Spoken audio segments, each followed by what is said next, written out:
un numéro un peu spécial aujourd'hui pour Passé Présent, l'émission de Philippe Conrad. Alors Philippe, aujourd'hui nous nous intéressons à... la guerre d'Algérie. Voilà. Oui, sujet brûlant si l'on est. Car nous commémorons en ce mois d'avril le 55e anniversaire du putsch manqué d'Alger du 22 avril 1961. C'est un événement qui est resté très présent dans la mémoire de nombre de nos compatriotes, militaires ou pieds noirs notamment. C'est une étape importante dans ce que la langue de bois désignait à l'époque comme les événements d'Algérie, puisque on ne voulait pas parler de guerre. Alors tout débute en fait dans la nuit du 21 au 22 avril 1961, quand atterrissent à Alger les généraux Charles et Zeller et le colonel Broissa en provenance de la base de Creil.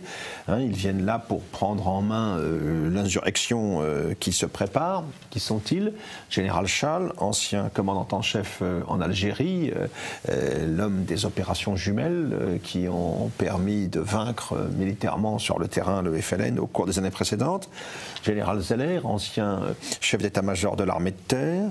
Le colonel Broissa, qui a été l'adjoint du général Massu pendant la bataille d'Alger de 1956-1957.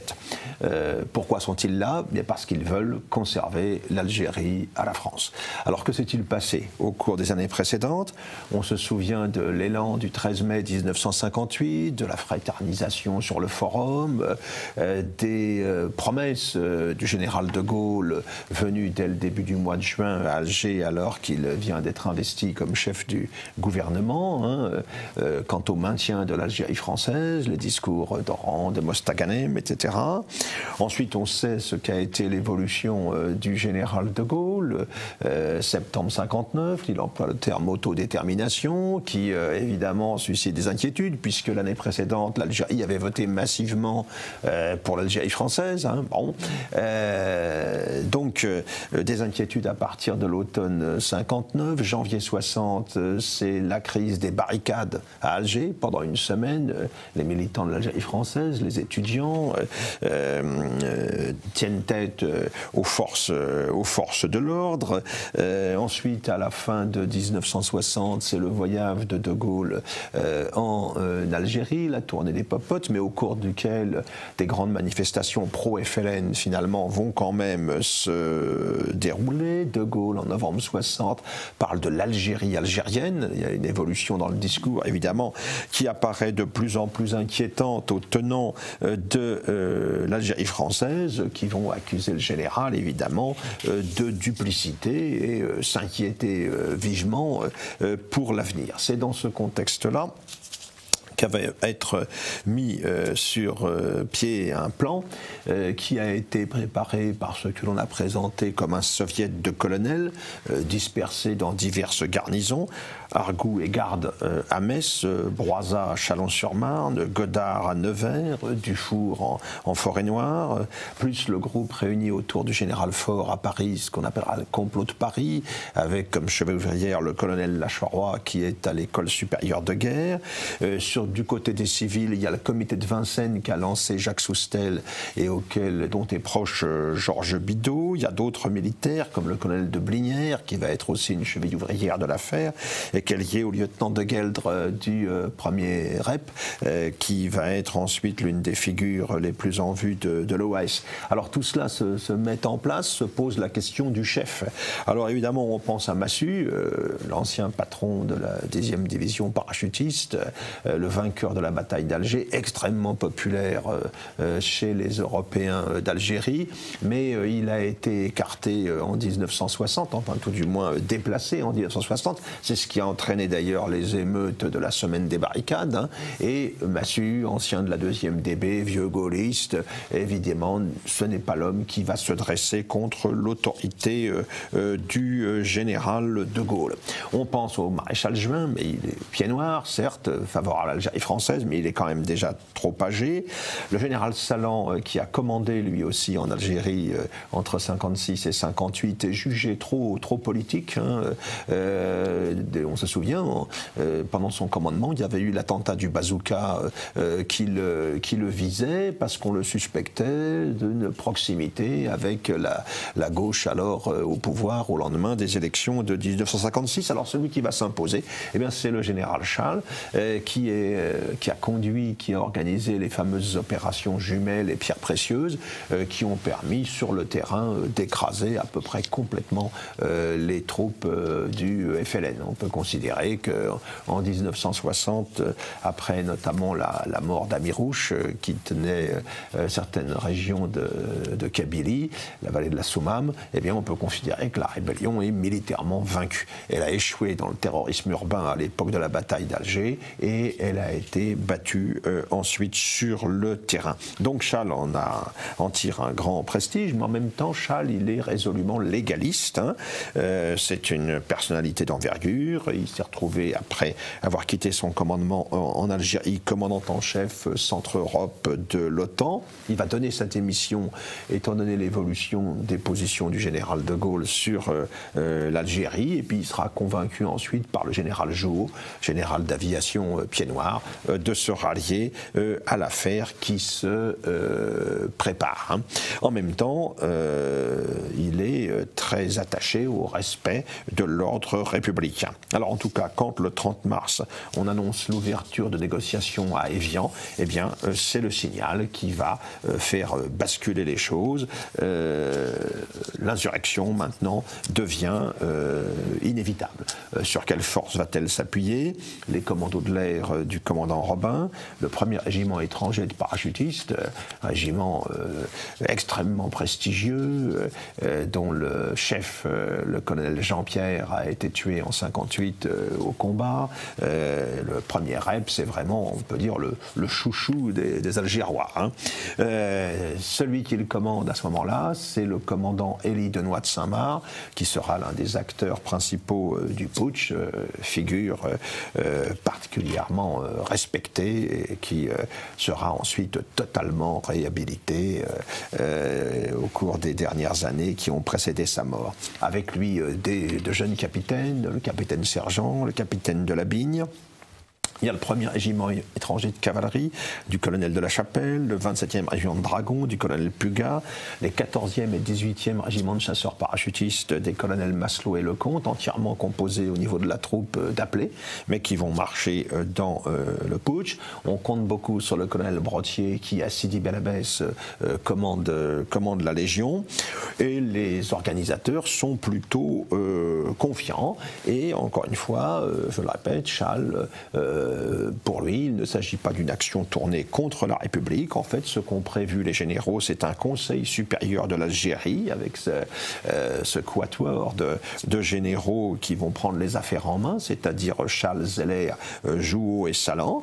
Ils ont prévu de rallier l'armée à leur projet, de remporter la victoire, quitte à renvoyer le contingent en France, mais en armant, en développant les unités territoriales sur place, et y compris les unités musulmanes, les unités de Harki, qui prennent une part importante à la guerre déjà depuis plusieurs années. Et puis une fois la victoire obtenue, on offrirait en quelque sorte l'Algérie à la France ou à De Gaulle, même voire contre leur gré.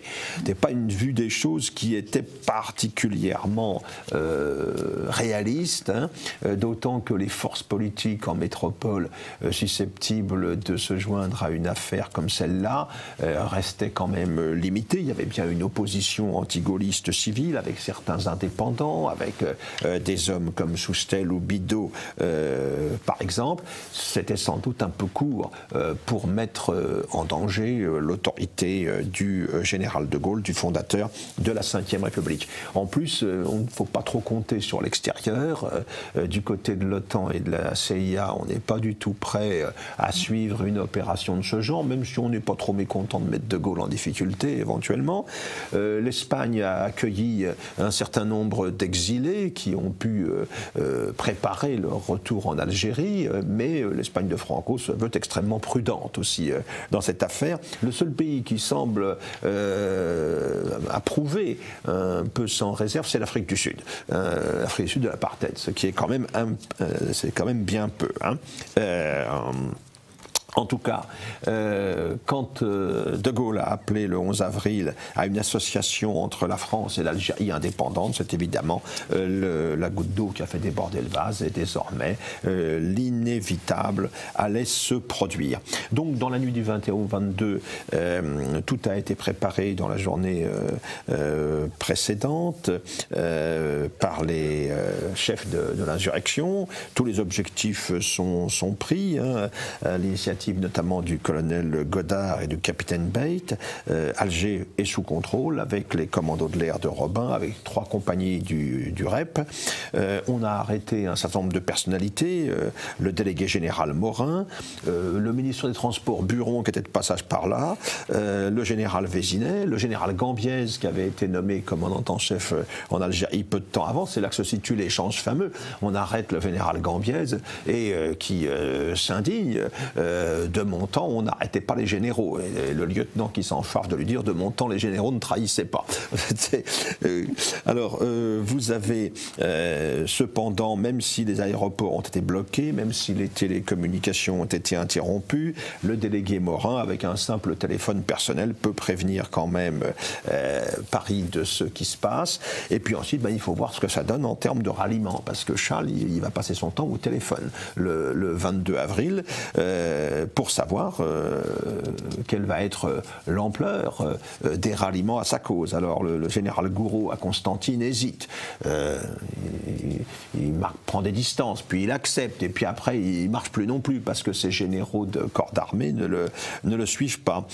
À Oran, le général Lermite était favorable au putsch, mais il est en permission, et il est remplacé par le général de Pouilly, qui lui est hostile au putsch, hein, et qui se replie même à Tlemcen pour échapper à toute surprise et être hors de portée des putschistes. Et puis à Bel Abbès, là où est la Légion, Brottier va beaucoup décevoir et demeure passif. Hein. Beaucoup de réticences donc, beaucoup de chefs se sont fait porter pâle ou sont partis en permission.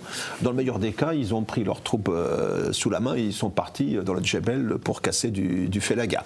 Mais beaucoup, c'est la manière par laquelle ils vont en quelque sorte échapper à une prise de responsabilité, les choses se comprennent aussi parce qu'ils ne voient pas la déclinaison politique de l'opération. Dans une France où on n'a plus en face à Paris le gouvernement Pierre Pflimlin de mai 58 et une 4e République qui était complètement à l'agonie, dans une France où on a De Gaulle à l'Élysée avec un régime qui est soutenu quand même par la majeure partie de l'opinion. Hein.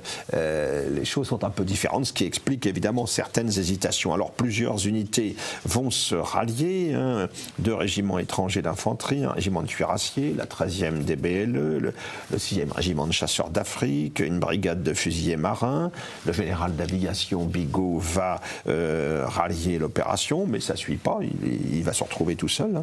Il y a des sympathies qui s'expriment, certes, parce que la plupart des officiers sont de cœur quelque part avec les putschistes. Ils ont eux aussi le sentiment d'une trahison. On les a encouragés à prendre des engagements en faveur de l'Algérie française, à faire des promesses aux populations musulmanes. Et puis ils voient bien que l'abandon qui se profile, c'est en contradiction totale avec tout cela. Mais en même temps, encore une fois, il n'y a pas de visibilité suffisante pour la suite. Et au bout du compte, il y a à peine 10% des effectifs qui vont franchir le Rubicon et se rallier au putsch. Et puis il y a quelques figures qui se dressent contre, hein. Les généraux Fourquet et Ayret, par exemple, ça leur réussira parce qu'ils seront tous deux ultérieurement chefs d'état-major des armées. L'amiral de Querville, la marine ne suit pas, hein. Et au bout du compte, le groupe des putschistes est trop réduit pour pouvoir gérer vraiment la situation et donner une chance quelconque de réussite à l'affaire, hein. D'autant que certains des animateurs de l'opération, je pense au colonel de Blinière, au colonel Vaudrey, était de fait en France hors du secteur principal, du théâtre principal des opérations. Et puis en face, comme on pouvait s'y attendre, il y a la réaction évidemment de Gaulle. Debré, son Premier ministre, est venu l'informer dans la nuit du 22 avril. Le 23, il va lancer son fameux discours dénonçant le carteron de généraux en retraite. Un pouvoir insurrectionnel s'est établi en Algérie par un prononciamento militaire. Ce pouvoir a une apparence, un carteron de généraux en retraite. Il a une réalité, un groupe d'officiers partisans, ambitieux et fanatiques. Leur entreprise ne peut conduire qu'à un désastre national. Avec la Ve République, il a les moyens de réagir, l'état d'urgence, l'article 16 qui va lui donner tous les pouvoirs pour le temps nécessaire. Il va envoyer à Alger Louis Jox et puis le général Ollier pour aller remplacer Gambiez, empêché parce qu'il a été arrêté par les putschistes. Très vite, on voit bien que les chances de succès sont faibles. L'armée de l'air ne suit pas du tout et surtout le contingent, ou du moins une bonne partie du contingent ne suit pas. Le contingent, on dispose dans les chambres de transistors maintenant qui permettent d'avoir la liaison radio, de savoir ce qui se passe, quelles sont les réactions en métropole, etc. Et le contingent, bah, lui, il a envie de rentrer en métropole, tout du moins la majeure partie. Il y a quelques brillantes exceptions, j'évoquais tout à l'heure les jeunes parachutistes des régiments de Maslow et de Lecomte, mais évidemment, à la base, les choses ne suivent pas, d'autant qu'il est prévu, il est annoncé que les factieux et leurs complices seront transférés devant la justice militaire. En plus, les arrestations s'effectuent rapidement. Dès le 23 avril, là nous sommes à Paris, le général Faure est arrêté. Et tous ceux qui sont suspectés de participer au fameux complot de Paris. Il ne va donc rien se passer sur le territoire métropolitain. Encore moins de choses avec l'armée d'Allemagne, dont certains des putschistes rêvaient qu'elle allait faire mouvement vers Paris. Pour affoler l'opinion, affoler la population, même s'il n'y croit peut-être pas lui-même, Michel Debré va laisser planer la perspective d'une arrivée massive de parachutistes en provenance d'Algérie. Il pensait rejouer sans doute le plan Résurrection qui avait été imaginé en 1958 s'il y avait eu des difficultés pour le succès du retour de Gaulle. Il n'avait pas été nécessaire de le mettre en œuvre, mais le complot militaire existait bien. Alors en 1961, il est clair que les putschistes algériens n'avaient absolument pas les moyens en capacité de transport et puis en effectif d'organiser une opération comme celle-là, bien entendu. Mais dans l'imaginaire collectif, on rejouait un peu la guerre d'Espagne, les troupes venues du Maroc, etc. etc. Ça correspondait en fait à rien. Alors le doute va s'installer évidemment rapidement. Le lundi 24 avril, on essaie de refaire le rassemblement, la fraternisation de 1958 sur le forum d'Alger. Il y a du monde, mais on sent bien que l'esprit n'y est pas, d'autant que les décisions vont très vite être prises qui vont aboutir à l'échec. Les généraux Charles et Zeller vont se rendre. Paris décide la dissolution du 1er REP et des 14e et 18e RCP. Les officiers concernés sont tous mis aux arrêts. Tous les officiers devront rendre un compte-rendu précisant leur emploi du temps pendant les quelques journées de flottement qu'ils viennent de traverser. Des hauts fonctionnaires sont révoqués ou suspendus. C'est pareil pour des commissaires de police. 27 conseillers généraux, 12 maires sont suspendus. En matière de presse, l'Écho d'Alger, La Dernière Heure, La Dépêche quotidienne sont interdits de parution. Les perquisitions se multiplient. Alors une bonne partie des partisans du putsch, des acteurs du putsch, vont plonger dans la clandestinité pour donner naissance à ce qui va devenir l'organisation de l'armée secrète. C'est le cas de Salange, Jouot, Gardy, Godin, Godard, Broizat, Garde, Vaudrey, Sergent, De Gueldre notamment. Ils vont livrer le combat désespéré que l'on sait, mais un combat qui a été livré pour l'honneur et en fidélité aux engagements pris. Et à ce sujet, et pour conclure, je citerai deux réactions. Celle du commandant Denoy de Saint-Marc. L'honneur est-il dans l'obéissance absolue au pouvoir légal ou dans le refus d'abandonner des populations qui allaient être massacrées à cause de nous? J'ai choisi selon ma conscience, j'ai accepté de tout perdre et j'ai tout perdu. Je connais des réussites qui me font vomir, j'ai échoué, mais l'homme au fond de moi a été vivifié. Il avait choisi la dissidence et la rébellion, le général de Pouilly avait choisi la discipline. Voici comment il juge ensuite sa réaction.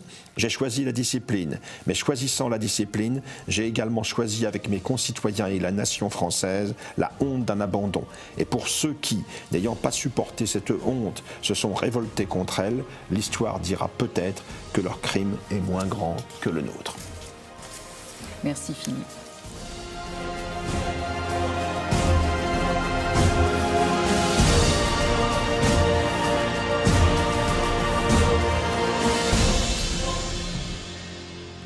Dans le cadre de cette émission spéciale Algérie, spéciale putsch, je vais vous parler d'un sujet qui n'est pas très connu maintenant, ce sont les SAS, les sections administratives spécialisées. Les SAS, c'était une très belle idée et ça venait d'assez loin, ça venait des bureaux arabes qui avaient été établis au XIXe siècle mais qui ont disparu vers 1880 à peu près, remplacés par le bureau des affaires indigènes, comme on disait. C'est là où on rencontre des grands noms comme Lyautey ou Bournazel, qui faisaient un travail réel. Mais quand on arrive au moment de la guerre d'Algérie, eh bien, le contact, peut-on dire, est coupé entre le peuple algérien et les Français. Et c'est le gouverneur général Soustelle qui va arriver en 1955, qui va dire « L'administration flottait comme un radeau sans gouvernail à la surface d'une mer profonde qu'elle ne savait plus sonder ». Et effectivement, le maître mot de toute cette aventure des SAS, ça va être l'intégration, renouer le contact entre la France, via son armée, bien sûr, mais pas uniquement, et la population algérienne, la population musulmane. Donc il y a cette création des sections administratives spécialisées qui, dans les villes, s'appellent les sections administratives urbaines. Mais je vais surtout vous parler de la campagne, parce que c'est là que c'est le plus intéressant. Il y aura environ 700 SAS, hein, le patron, le général Parlange, qui d'un seul coup se retrouve avec des pouvoirs à la fois civils et militaires. Et c'est ça la grande différence avec ce qui se passait avant. C'est-à-dire qu'à la tête d'une SAS, on va trouver un jeune officier français, souvent un lieutenant, parfois un jeune capitaine, qui va avoir des pouvoirs énormes sur son territoire. C'est-à-dire qu'il va être responsable militairement, mais aussi de tous les côtés de la vie de ce coin d'Algérie. Alors, comment se présente une SAS? Eh bien, il faut déjà que les bâtiments soient quand même défendables. Donc, il y a une certaine, il y a des travaux pour renforcer. Il faut pouvoir se défendre, hein. Alors, ça ne tiendra pas non plus contre un assaut massif, mais quand même, il y a un côté militaire. Donc, un ou éventuellement deux jeunes officiers à la tête, un sous-officier, 2 ou 3 soldats, du personnel civil spécialisés, genre médecins, infirmiers, instituteurs, etc. Et puis des supplétifs musulmans, algériens, qui ne sont pas des harkis, mais qu'on appelle des moghaznis. Et là, il y en a environ 20 000 en tout. Et on est donc au moment du plan Châle, au moment de l'opération Jumelle dont vous veniez de parler, Philippe. C'est-à-dire qu'en gros, la guerre est gagnée militairement. Toutes ces opérations ont très bien marché, mais il reste le FLN en embuscade et la population qui est tiraillée. Et le plan des SAS, sa mission, ça sera, comme disait le général Parlange, là où le FLN terrorise, ça sera de rassurer. Là où le FLN désorganise, ça sera de réorganiser et ça sera de sortir cette population qui était très pauvre, la sortir de la misère, de lui apporter la civilisation française dans ce qu'elle a de mieux. Donc les missions d'un lieutenant ou d'un capitaine à la tête d'une SAS, c'était d'abord une mission administrative, ils avaient des pouvoirs très étendus, même s'ils étaient sous l'autorité d'un sous-préfet.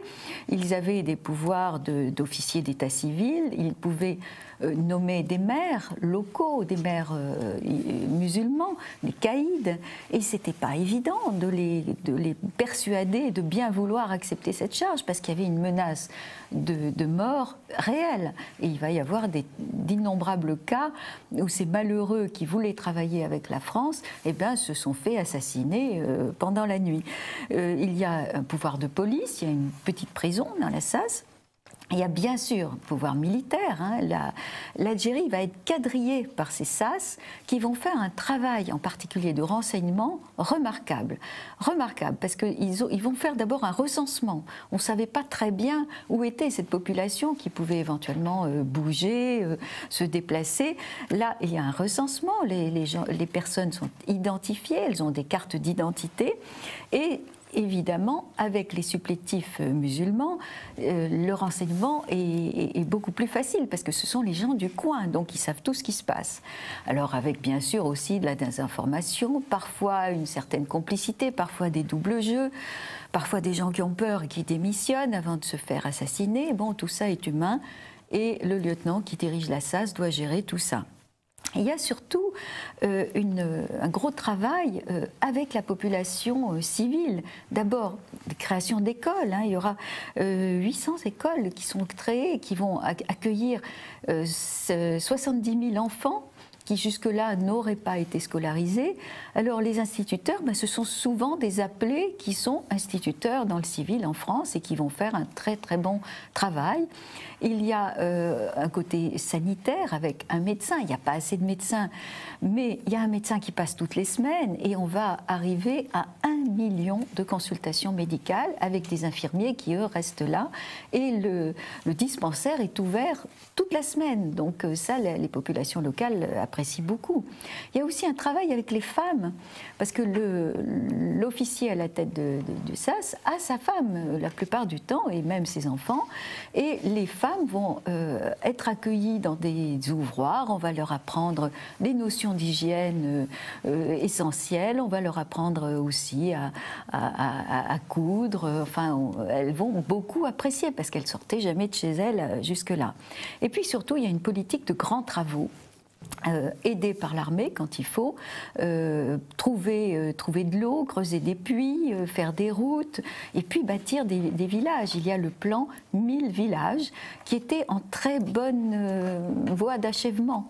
Mais, comme disait le général Parlange, il faudrait 25 ans pour que ça donne vraiment des résultats. Parce qu'en face, le FLN, dans un premier temps, il est très inquiet, parce qu'évidemment, ça empiète sur son terrain, et il a beau couper les poteaux télégraphiques, assassiner un maire musulman par-ci par-là, la population apprécie beaucoup le travail des SAS.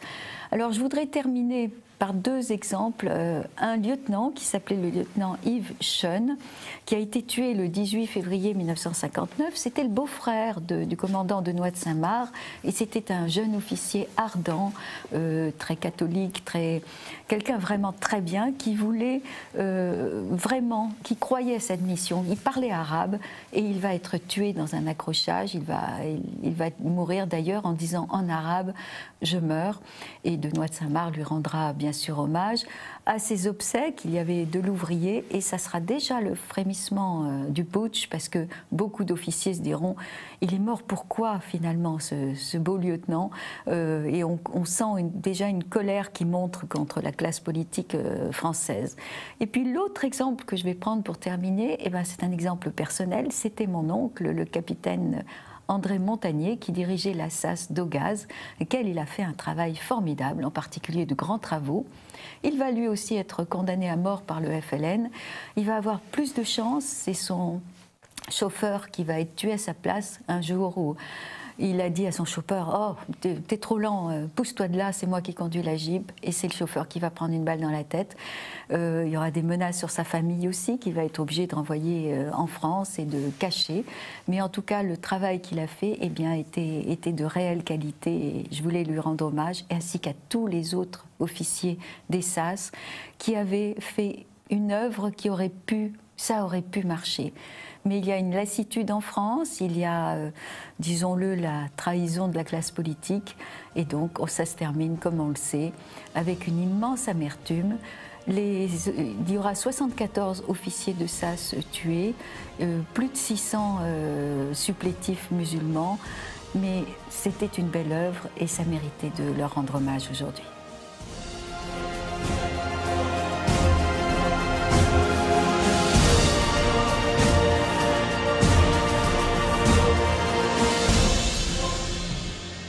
Toujours dans le cadre de ce spécial Algérie française, nous allons regarder maintenant un tournage qui a été effectué en Espagne il y a quelques semaines et dans lequel j'avais le plaisir d'interviewer le lieutenant Henri Lobel. Henri Lobel, c'est un personnage dont je vous ai déjà parlé il y a plusieurs mois, plus d'un an en tout cas, et qui a fait partie donc, du premier REP. C'était un légionnaire du premier REP, un très très beau soldat, qui a été partie prenante dans le putsch, qui a été arrêté bien sûr avec ses camarades et avec le commandant de Noix de Saint-Marc, qui a été emprisonné comme les autres, et c'est lui qui a enregistré les chants des lieutenants du premier REP et qui en a fait un disque, ce fameux disque noir qui s'est vendu sous le manteau pendant assez longtemps et que les éditions italiques ont réédité il y a maintenant quelques années. Alors, il nous a fait l'amitié de nous recevoir chez lui, en Espagne, où il vit depuis l'OS, finalement. Alors, c'est un tournage qui n'a pas la qualité, évidemment, professionnelle de TV Liberté. C'est un tournage un petit peu bricolé. Mais je vous assure, rencontrer un grand témoin comme Henri Lobel, eh bien, ça valait la peine de faire le voyage. Alors, je vous laisse découvrir ce témoignage. Je crois que c'est peut-être le début d'une nouvelle série dans Passé-Présent, les grands témoins qui ont approché l'histoire de près. Chers amis de TV Liberté, j'ai le plaisir aujourd'hui de recevoir Henri Lobel. Et quand je dis de recevoir, en fait, c'est plutôt lui qui me reçoit, car nous sommes en Espagne, chez lui. Il y a plusieurs mois, j'avais consacré un petit sujet à la vie d'Henri Lobel dans le cadre des grands témoins de l'histoire. Ce témoignage venait en fait après une émission spéciale sur le coffret du premier REP, ce coffret publié par les éditions italiques qui racontait l'histoire du putsch et l'histoire d'un disque enregistré par les lieutenants du premier REP alors qu'ils étaient emprisonnés au fort de Nogent. Alors je vais résumer une vie, c'est toujours très difficile de résumer une vie, surtout une vie comme la vôtre. Vous êtes né en 1931 à Dieppe, votre père était ingénieur, votre maman avait une formation d'institutrice, une famille cultivée, une famille unie. Vous avez un grand frère dont vous étiez très proche, 18 mois de distance, donc 2 petits garçons élevés ensemble. Et vous commencez le scoutisme dès 9 ans, car vous êtes un garçon qui a une bonne mentalité, j'allais dire, qui a le goût de la discipline, d'une certaine forme de générosité envers les autres, et ce scoutisme va beaucoup vous apporter. Le 19 août 1942, c'est une journée terrible, c'est le débarquement de Dieppe. La ville, évidemment, est sous le feu de l'ennemi et également de l'aviation allemande. On sait que ça va se terminer en désastre pour les Alliés. C'est une répétition qui est ratée, avec beaucoup de pertes. Et vous verrez tomber 2 avions alliés. Et avec votre frère, vous avez envie de vous approcher de ces avions. Donc vous attendez que les Allemands aient fini d'évacuer les corps et de prendre différentes choses, et vous allez récupérer une mitrailleuse, donc quelque chose qui fait 1,20 m et qui est fort lourd, et vous partez avec cette mitrailleuse sur votre vélo, et vous allez la cacher. Alors, cette mitrailleuse va être cachée chez vous, chez vos parents pendant toute la guerre. Racontez-moi ce que vous en avez fait récemment, car c'est un morceau d'histoire, ça aussi. Oui, non.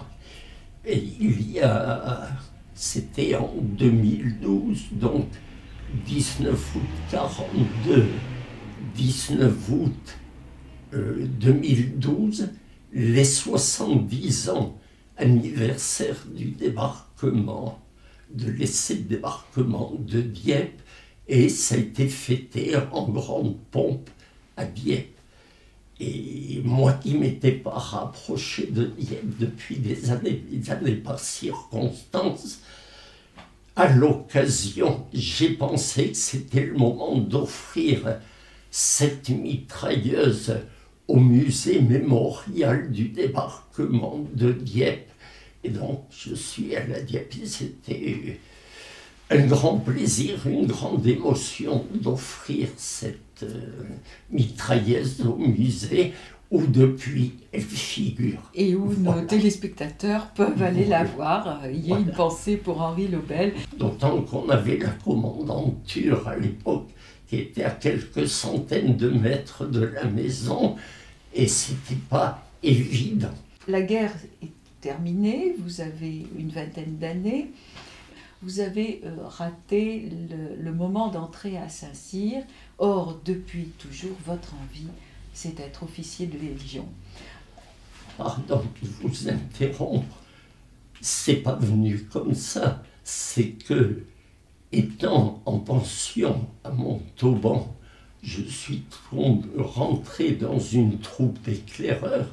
J'étais un éclaireur très actif, très intégré dans cette troupe pendant 2 ans, et j'ai eu la particularité d'avoir un chef de troupe extrêmement sensible sur le plan militaire, et qui, dans le terreau que j'étais, m'a totalement insufflé sa foi, et depuis lors, je ne rêvais d'une chose, c'est d'être officier de para-légion en jour. Et depuis les années 46-47, j'étais même abonné à la première revue de la Légion étrangère qui s'appelait Vert et Rouge à l'époque. Ah, ça n'était pas Képi Blanc encore, alors. Non, c'est 50, voilà. Oui. Donc, je baignais, je ne rêvais que de ça, être un jour officier de Légion, et en plus de Légion parachutiste. Oui, ce que vous allez arriver à faire, mais la route est longue, car vous êtes un peu déçu de ne pas pouvoir intégrer Saint-Cyr normalement, j'allais dire. Vous dites même à votre père, puisque c'est comme ça, je vais m'engager comme simple soldat en Corée, et votre père très sagement vous dit, quitte à être militaire pour la France, essaye de devenir officier. Donc vous allez intégrer en 1952 l'école de sous-officiers de Strasbourg-Rouffach, une école créée par le général Delattre, le maréchal Delattre peut-être. Vous épanouissez totalement dans le cadre de cette école de Strasbourg, vous êtes excellent, vous y restez comme cadre instructeur pendant 2 ans. Et puis, vous intégrez le peloton préparatoire de l'école militaire interarmes pour enfin entrer à Saint-Cyr. Ça sera en 1956. Vous y rentrez, donc vous êtes déjà sergent. Vous savez déjà beaucoup de choses, peut-être plus que les jeunes fils de famille issus J'étais au plafond technique des sous-officiers. B1, B2, j'étais au top. Et là, vous avez vraiment trouvé votre vocation, votre milieu naturel. Vous êtes le meilleur, disons-le, même si votre modestie doit en souffrir, et donc vous êtes le major du 2e bataillon, ce qui vous permettra de choisir votre arme, et évidemment vous choisissez, toujours en vue de la Légion, vous choisissez l'infanterie métropolitaine. Vous passez 1 mois en Algérie en 1957, au moment de la fin de la bataille d'Alger, et vous avez votre premier contact avec cette terre algérienne et la lutte contre le terrorisme. Donc, c'est que, pardon, toute notre génération, nos promotions, avons été préparées à la guerre d'Algérie sous l'aspect très important, basique à l'époque, de la guerre psychologique contre la subversion. Et donc, en école, en fin de Saint-Cyr, de Coët, on est allé passer 1 mois, toute la promotion, dispersée dans toute l'Algérie, pour découvrir la réalité avant de nous retrouver en école d'application. Et en plus, ayant le privilège d'être une des personnalités, disons, de la promotion, de stationner un peu plus longtemps à Alger au Contact, et j'ai vécu totalement de près, depuis le PC de la 10e DP à l'époque, une phase de la bataille d'Alger, allant même, ayant l'occasion de voir sur place les résultats et des cadavres encore chauds de Mourad et Khaled, par exemple, de terroristes qui venaient de faire sauter avec leurs bombes. C'est oui, tout. Ouais. C'est-à-dire, c'était imprégné de beaucoup de réalisme et de l'ambiance bataille d'Alger, en même temps au 15-9 BIA, bataillon d'infanterie alpine, de ce que faisaient les unités implantées en quartier. 1 an plus tard, cette fois-ci, vous avez choisi le premier REP. Il faut encore faire vos preuves. On ne rentre pas au premier REP comme ça. Donc, vous allez passer une année d'Humanité Légion à Sidi Bel Abbès. Et enfin, vous avez le droit de rejoindre directement, enfin, après cette année, le premier REP à Zeralda. Vous êtes lieutenant, vous portez bien sûr le béret vert, vous êtes parachutiste. Ça y est, vous avez accompli votre rêve de devenir officier parade Légion au premier REP. Et là, vous êtes accueilli par le sous-lieutenant de Gueldre. Il m'a fait découvrir Alger de nuit, et déjà à l'époque, il était préparé à la clandestinité parce qu'il m'a emmené dans tous les coins les plus secrets. Voilà. Et de là, ça c'est un souvenir unique. Ah oui. Et après, 2 jours après, j'ai rejoint le régiment jumelle dans le Jura, en Kabylie. Vous êtes vraiment au contact avec toujours cette idée, donc à la fois de la destruction de l'ennemi, des bases Félaga, et de la pacification vis-à-vis de la population civile. On était dans le plan Chal, on appliquait les consignes du plan Chal. Donc il y avait une phase destruction du réseau, des existences, des supports et autres, en même temps que la phase de pacification. Donc, on s'est occupé des villages, on était implanté dans les villages où on a fait de l'action psychologique au service de la population, parce qu'à l'époque, les consignes étaient « La France restera toujours, croyez en la France, parole d'officier, on est là pour vous protéger ». Une petite pensée pour votre Spunz. Alors le Spunz, c'est votre ordonnance, et c'était un jeune Allemand, un de mes ordonnances, une de vos ordonnances, et qui va ordonnances. malheureusement être tué, ce qui va vous attrister. Bon, mais c'est la guerre. Perdre un camarade, et en plus, quand on est Spunz, c'est un peu comme le radio n'est à la mode du chef, Oui. et donc il y a une intimité particulière qui se crée, qu'on soit en opération ou en base arrière. C'est un des plus intimes que les autres. J'ai oublié de dire, Henri Lobel, que vous écriviez beaucoup à vos parents, et ces lettres sont extrêmement précieuses. Là, vous écrivez à chaud le soir même ou le lendemain. Et puis, vous êtes aussi un photographe. Et très vite, vous allez vous acheter un petit Minox qui vous accompagnera dans les combats pendant que vous êtes dans les Talweg, à la poursuite des faits.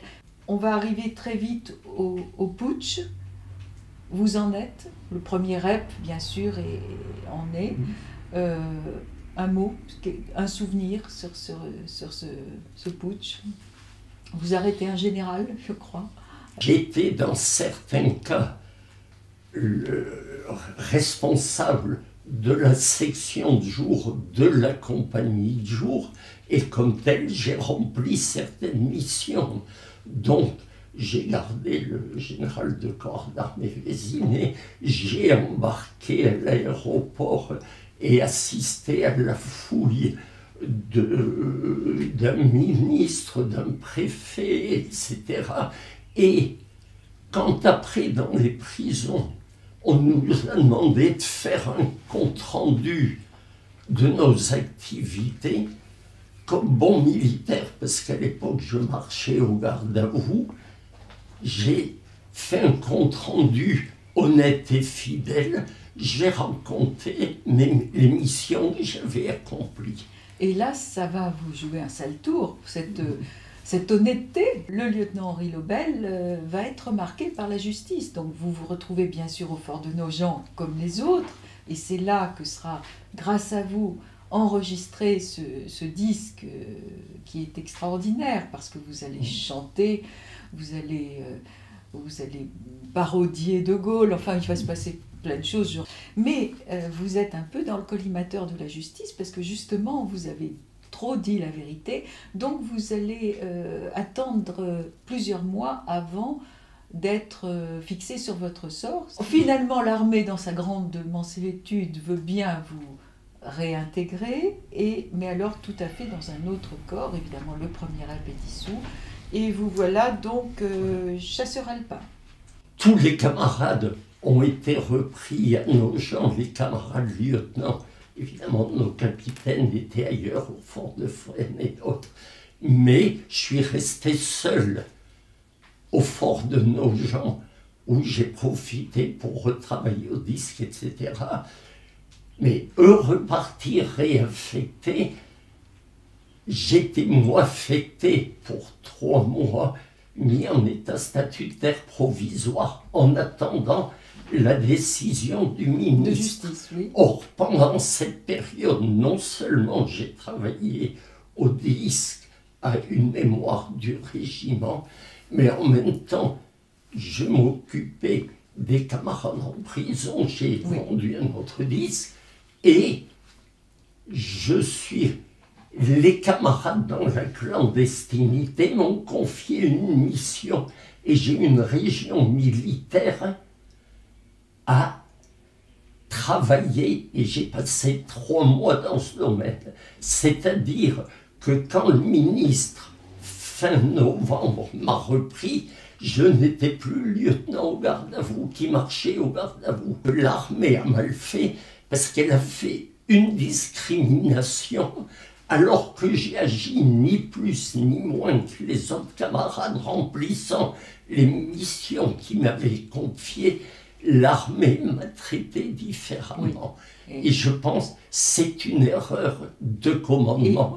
De toute façon, je n'étais plus le même. J'avais acquis une sensibilité que je n'avais pas auparavant. Vous commencez à vous dire que vous allez peut-être ne pas rester au garde à vous dans cette armée qui vous déçoit. D'une part, j'ai obtenu de revenir en Algérie. Évidemment, hors hors légion qui était proscrit parce bien que sûr. Sensible, mais, et on m'a désigné pour le 27e chasseur alpin en Kabylie, qui était un bataillon loyaliste de l'époque, pendant le putsch, qui avait volé au secours du général Simon. Donc là, je devais être en sécurité. Mais en débarquant à Alger, chemin de la Kabylie, j'ai rencontré un colonel clandestin, lui disant au passage aux ordres, je rejoins le 27e chasseur. Et là-bas, j'ai eu, si on peut dire une chose, le chef du commando de chasse venait d'être tué, c'était le lieutenant fils du Tom Morel, célèbre du Vercors. Oui, bien sûr. Et grâce à ça, ça m'allait totalement. Au lieu d'être implanté en quartier, j'ai pu prendre le commandement du commando de chasse du 27e BTA, des chasseurs alpins. Et ça a été une période extraordinaire. Mais j'étais toujours aux ordres d'Alger en attente, à disposition. Donc ma tête était déjà formatée. Oui. Et alors, vous allez... Qu'est-ce qui va basculer et quand allez-vous déserter? D'une part, j'ai fait la guerre à fond avec mes hommes et j'ai vécu dès janvier, février à la préparation du départ de la France voulu par le gouvernement, une horreur, alors qu'on se battait, qu'on tuait, qu'on faisait et qu'on avait des harkis avec nous dans le commando, on voyait le désarmement, mais on croyait quand même, on se battait toujours. Pour la France, c'était une mission. Jusqu'au moment où, du cessez-le-feu du 19 mars, où, dans une vacation la nuit, retour, et au camp où se trouve un ordre de célébrer réunion à 11 heures pour célébrer cessez-le-feu. Je n'ai pas accepté, j'ai remis le commandement de mon commando et rentre une autre étape. Je suis revenu, encore, j'ai assisté à l'horreur des désarmements des acquis sous prétexte de revue d'armes, une horreur absolue. Oui. Je l'ai vécu, si bien je n'avais pas cette responsabilité, et finalement, un deuxième contact a pu arriver, et là ça a réussi. Le 29 avril, je me suis retrouvé dans la clandestinité et à Alger. Voilà. Est-ce que pour vous, c'était déjà un combat d'arrière-garde? Est-ce que vous sentiez intuitivement que c'était fichu? Ou est-ce que vous gardiez l'espoir que, je ne sais pas, les pieds noirs allaient faire quelque chose, que le peuple français allait bouger? Est-ce que vous espériez encore? Non, c'était désespéré, mais il y avait quand même toujours l'espoir, parce qu'on ne pouvait pas attendre un tel abandon. Oui. Mais les cartes étaient jouées, le gouvernement les avait imposées, et c'est terrible quand on était vainqueur sur le terrain, parce qu'avec Charles Paretou, dans la zone où j'étais, j'avais fait un maximum. Le FLN avait été battu, il y avait tous les espoirs, tout pour négocier. De Gaulle a eu cette volonté, le gouvernement a voulu l'a liquider. Alors Henri Lobel, le temps passe très vite en votre compagnie. Vous arrivez sur les côtes espagnoles, où vous êtes resté, puisque nous y sommes aujourd'hui. Vous connaissez les explosifs, vous allez commencer une nouvelle vie après les remous de l'OAS, et vous allez avoir la chance de rencontrer une charmante jeune Suédoise, institutrice au début, et qui va vous suivre dans cette clandestinité, et pour vous aider, elle deviendra hôtesse de l'air à la SAS. On ne se méfiait pas des hôtesses de l'air suédoises à l'époque. Vous allez fonder une famille, vous allez avoir 5 enfants, 2 de vos fils sont aujourd'hui militaires à un très haut niveau. Eh bien, tout cela a fait une vie au service de la France et surtout au service de l'honneur. Un mot pour terminer. Quand vous voyez la France dans l'état actuel, est-ce que vous vous dites tout ça pour ça? C'est abominable de sentir comment était la France à l'époque où je me suis engagé, où on était fiers de notre pays, de notre empire colonial. De notre empire colonial, de notre rayonnement. On était absolument fiers de servir, remplis de la mission, on était prêts. Et puis maintenant, quand on voit l'actualité, c'est à désespérer qu'un président de la République honore un 19 mars. Hier ou avant-hier, c'est invraisemblable. Une vie de bagarre, mais le jour où disparaîtrait, j'espère avoir le temps de dire merci à la vie. C'est tout.